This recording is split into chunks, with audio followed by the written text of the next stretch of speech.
కార్తికేయుడు తన 10వ పుట్టినరోజు ఉదయం ఆకాశం లాంటి చిరునవ్వుతో మేల్కొన్నాడు.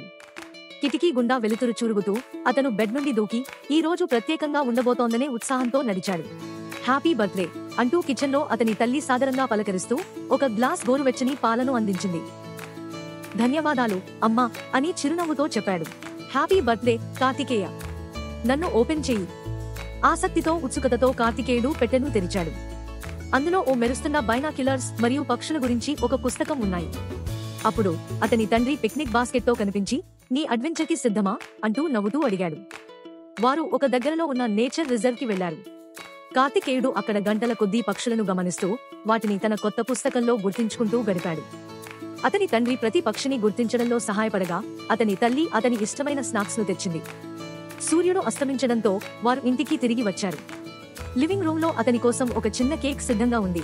అలాగే అతని కజిన్లు మరియు పొరుగువారు అతనిని వేచి చూస్తూ సర్ప్రైజ్ అని అరిచారు. కార్తికేయుడు కేక్ పై కాండిల్స్ ఆరుస్తూ ఆనందంతో ఉప్పొంగిపోయాడు.